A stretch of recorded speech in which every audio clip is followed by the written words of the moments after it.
નમસ્કાર, ચક્રવાત ન્યૂઝ સાથે હું છું જાનવી। તો આજના મહત્વના સમાચારમાં વાત કરીએ તો વડનગરમાં પાણી અને ગટરની સમસ્યાને લઈને સ્થાનિકો પરેશાન થઈ ગયા છે, જેથી મહિલાઓ રણચંડી બની હતી અને મહિલાઓએ આખી નગરપાલિકા ગજવી નાખી। તો છેલ્લા 2 દિવસથી પાણીની સમસ્યા ગંભીર થઈ ગઈ હોય, જેથી મહિલાઓ મેદાને આવી ગઈ છે। તો સ્થાનિકો લાંબા સમયથી પીવાના પાણી અને ગટરના મામલે સમસ્યા ભોગવી રહ્યા હોય, તો અંતે પાલિકામાં મોટી સંખ્યામાં મહિલાઓ પહોંચી હતી। તો આ સમસ્યાને લઈ વારંવાર રજૂઆત કરવા છતાં પરિણામ શૂન્ય આવતા કંટાળેલી મહિલાઓએ આ મામલે નગરપાલિકામાં ઉગ્ર રજૂઆત કરી છે। તો વડનગરની અલગ અલગ વોર્ડની મહિલાઓ રજૂઆત કરવા નગરપાલિકામાં પહોંચી હતી। આજે મહિલાઓ દ્વારા ઉગ્ર ધોરણે રજૂઆત કરવામાં આવી પાણી સફાઈ બાબતે। હા, એટલે 2 દિવસથી ધરોઈથી આગળથી પાણી આવ્યું નહોતું, પાણીમાં પ્રોબ્લેમ હતો, તેઓ નળ લાઈન તૂટેલી હતી, એટલે પાણી આપણા સુધી પહોંચ્યું નહોતું અને પાણી પહોંચ્યું પછી ફરી તૂટ્યું, એટલે પાણી આવ્યું નહીં।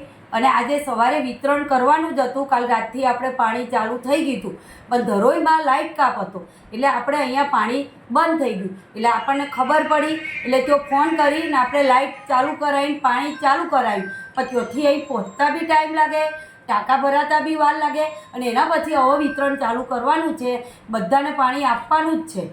અને અત્યારે ઉનાળો છે એટલે સ્વાભાવિક છે તકલીફ બધાને પડે, પણ હવે આપણી જોડે હાલ બીજી કોઈ વૈકલ્પિક વ્યવસ્થા નથી, અને આપણે વૈકલ્પિક વ્યવસ્થાના ભાગરૂપે આપણે તાત્કાલિક ધોરણે 2 બોર બનાવવાના જ છીએ, અને એ કામ આપણે વહીવટી કરી લીધું છે।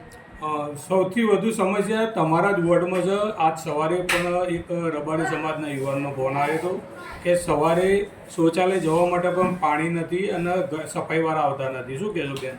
એટલે સફાઈવાળાનું તો જો કોઈક રજા ઉપર હોય તો સાંજે એને મુકાઈ જાય છે એ જગ્યા ઉપર, બાકી સફાઈવાળા તો આવે જ છે, અને કોઈ દિવસ બન્યું હોય બાકી આવે જ છે, અને અમને જેવી ફરિયાદ મળે કંઈ નથી આવે એટલે અમે મોકલી જ દઈએ છીએ, અને પાણી તો હવે અત્યારે વિતરણ ચાલુ થાય જ છે। વડનગરમાં પાણી ના, આજે નહીં, જે ગઈકાલનો વારો હતો ને એને આજે મળશે, અને જે આજનો વારો છે ને એને આવતીકાલે। કેટલા દિવસ પાણી 2 દિવસ બંધ રહ્યું, એટલે જે બધાને જે પાણી આવતું હોય ને એના કરતાં આપણે 3 દિવસ આવે છે, તો 1 દિવસ વધારે છોડીને પછી આવશે। વસીમ મંસૂરી સાથે ચક્રવાત ન્યૂઝ, વડનગર।